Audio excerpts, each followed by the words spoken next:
Hola, estamos con Teresa Sevillano Abad, que es la directora general de Igualdad y Familias del Gobierno de Aragón, y con Dolores Bernal Esteban, que es asesora técnica de Igualdad en esta misma dirección general. Y vamos a hablar sobre qué papel juegan las administraciones públicas para asegurar la inclusión de las personas LGBTI en el ámbito laboral. Y bueno, la primera pregunta sería precisamente esa, ¿no? ¿Qué papel juegan o pueden jugar las administraciones públicas para la inclusión laboral de las personas LGBTI?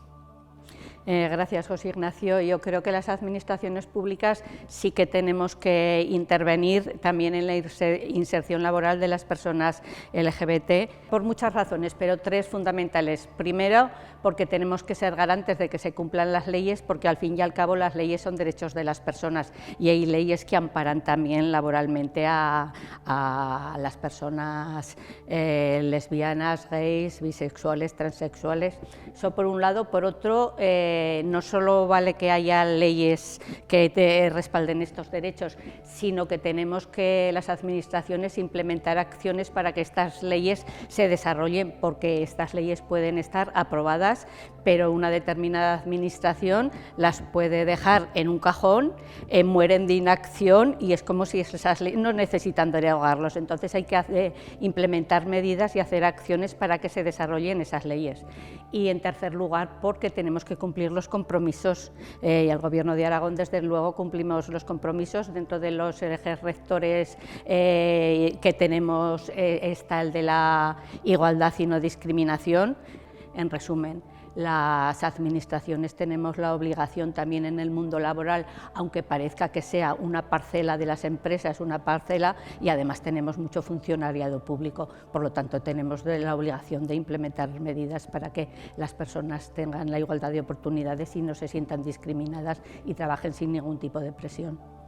Específicamente, ¿qué es lo que está haciendo el Gobierno de Aragón a nivel de políticas públicas concretas para asegurar esta inserción laboral de las personas LGBTI en el ámbito del trabajo?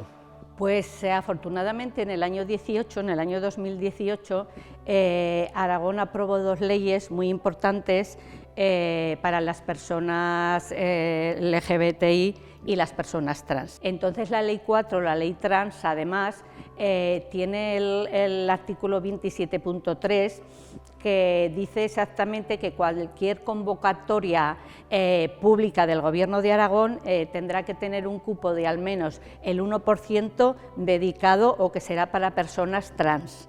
Y también tenemos allí, dentro de los servicios que se prestan, uno para inserción laboral de las personas trans de alta vulnerabilidad.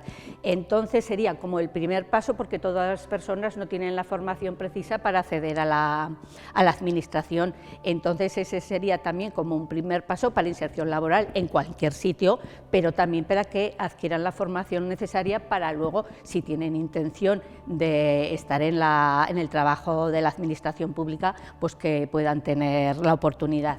El Gobierno de Aragón es precisamente uno de los grandes empleadores de vuestra comunidad autónoma, ¿no? Tenéis casi 60.000 personas que trabajan como empleados y empleadas públicas en el Gobierno de Aragón.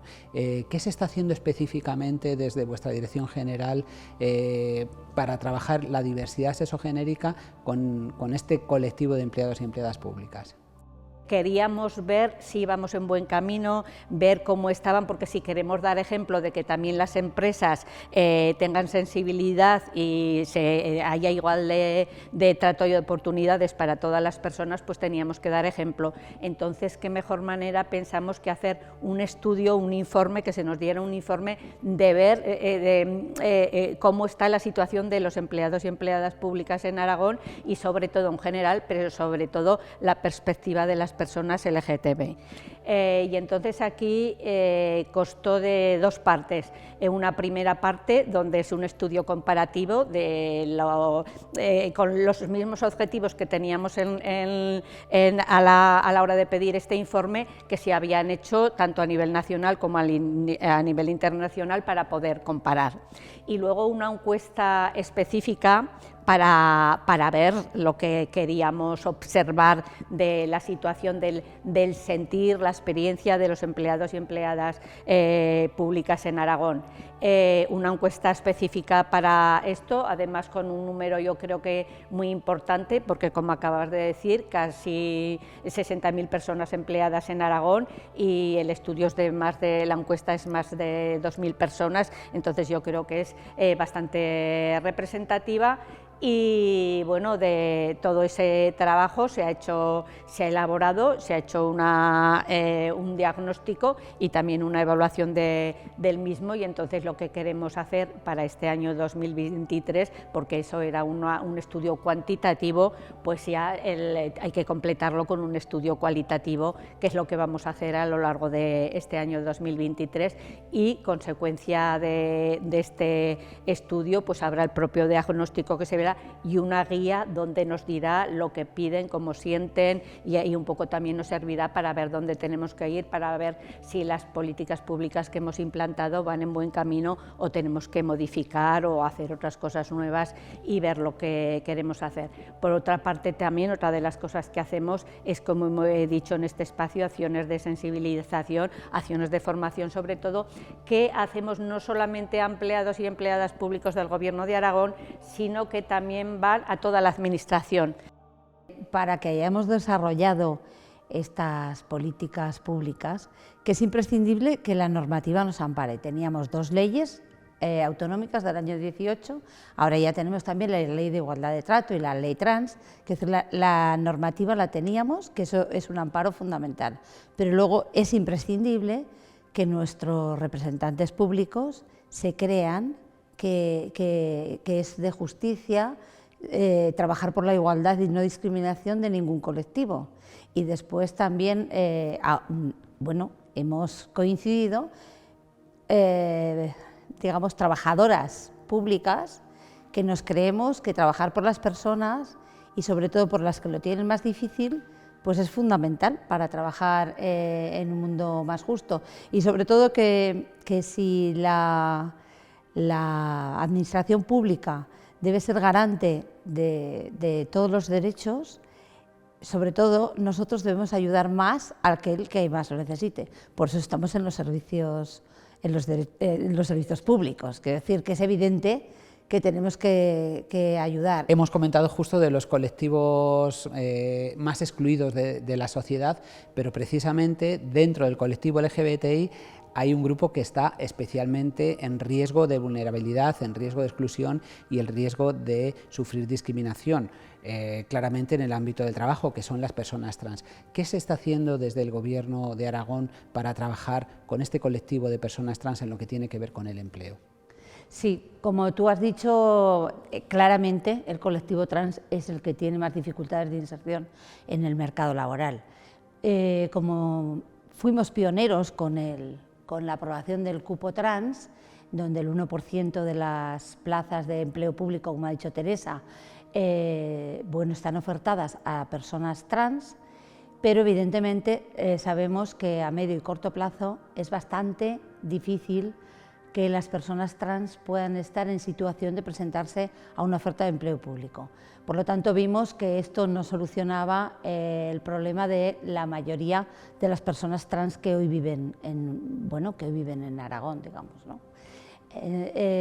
Pensamos que habría que hacer un proyecto más de formación prelaboral, porque hay muchas, va enfocado a las personas trans, el proyecto que tenemos, pero sobre todo a mujeres, porque las mujeres trans son las que ya sufren, digamos, la discriminación interseccional. Por el colectivo con el que trabajamos, pues ser mujer transexual en un porcentaje alto extranjera, en un porcentaje alto con escasos recursos económicos, sin trabajo o dedicada a trabajos precarios o marginales, sin red social y muchas veces sin un alojamiento digno, dificulta mucho la inserción laboral. Por tanto, nos dirigimos a ese colectivo, mujeres trans en situación de alta vulnerabilidad. Comenzamos en el año 2020 con un pequeño proyecto y ha sido en el año 22 cuando se ha consolidado. Han pasado 27 mujeres, de las cuales 21 han accedido a algún contrato laboral. Alguna de ellas está con contrato laboral fijo, otras han podido homologar sus títulos, porque otra de las dificultades es que puede haber mujeres, sobre todo de origen extranjero, que sí tengan estudios superiores pero no tengan los títulos homologados. Por lo tanto, todo esto dificulta la inserción laboral. Hemos comentado antes sobre la existencia de este cupo para las personas trans en las convocatorias de empleo público de las administraciones públicas aragonesas. No sé si tenéis datos sobre cuál ha sido el impacto de este cupo trans en la administración pública aragonesa. Hicimos una evaluación en 2022 y bueno, tenemos que decir que la administración pública, las administraciones públicas hemos cumplido con el cupo en más porcentaje del que nos ponían las leyes. De nuestra evaluación del año pasado, solamente en 2 convocatorias públicas que había más de 100 plazas no se cumplió el cupo trans. Pero sí que hubo cupo trans en 23 convocatorias, de las cuales solo hubiera sido obligatoria en una. Por tanto, lo cumplimos ampliamente. ¿Qué pasa? Que lo que sí que podemos decir es que se convocaron 68 plazas y que muy pocas de estas plazas tuvieron aspirantes. Ha habido muchos menos aspirantes que plazas. Y también que de esas plazas tampoco sabemos si hay alguna persona trans que ha superado todas las pruebas. Afortunadamente todos los cupos están protegidos por claves. Entonces en los listados sí que sale que es de cupo trans la plaza, o de cupo de violencia de género, o de cupo de discapacidad, o de cupo de víctima del terrorismo, pero son códigos que no, en teoría nadie sabemos qué persona hay detrás. Entonces ese final lo desconocemos, pero sí que se han quedado muchas plazas sin candidatos. ¿Por qué? Porque hasta ahora las personas trans lo han tenido muy difícil. El sistema educativo no arropaba a las personas trans como lo está arropando ahora. Abandonaban muchas veces los estudios y, por tanto, muchas personas no están en situación de optar a una plaza de empleo público. A corto y a medio plazo creemos que seguimos siendo imprescindibles, el cupo sigue siendo imprescindible y la Administración lo tiene que seguir manteniendo. Animar a las primeras personas que entren por el cupo trans, que lo van a tener difícil, pero que hay que abrir caminos. Nosotros aguantamos las administraciones teniendo un cupo trans, pero las personas que entren por ese cupo también van a ser pioneras, y los pioneros a veces no lo tienen fácil, pero que están abriendo puertas para muchísima gente que viene detrás. A nivel personal, ¿qué ha supuesto para vosotras trabajar con la diversidad LGBTI, ¿no? Tanto en vuestro desempeño laboral y sobre todo como ciudadanas? Pues yo creo que hay que conocer otras visiones, que es importante porque eso te enriquece como persona, ver otras vivencias, también en ponerte en la piel de esa otra persona, porque muchas veces la ignorancia y el desconocimiento pues es nefasto para juzgar y para muchas cosas. Mi mente es flexible y abierta para todo, pero desconocía bastante este mundo. Sobre todo, yo creo que es fundamental conocer y relacionarte. Igual me importa con personas que tienen dificultades por ser menores, por ser del colectivo gitano, por ser de un origen distinto, que por tener una identidad o una orientación distinta. Yo creo que conocer a las personas, hablar con ellas y ver que somos, bueno, pues que somos, todos tenemos las mismas preocupaciones, pero no todos lo tenemos tan difícil. Por lo tanto, mi experiencia de empleada pública de larga duración es que tenemos que ser los garantes de todas estas personas que lo pasan mal. Bueno, no sé si tenéis algún mensaje que queráis decir a las personas que están haciendo el curso. Pues sí, pues que yo creo que es fundamental que aquellas personas que nos formamos y que conocemos, pues seamos aliadas y hagamos que nuestro entorno también lo sea. Yo creo que es fundamental, que cada vez seamos más. Bueno, pues muchísimas gracias a Dolores y a Teresa por haber venido desde Zaragoza para esta entrevista y por haber participado de forma tan amable y tan generosa en este curso, compartiendo todo lo que estáis haciendo desde el Gobierno de Aragón.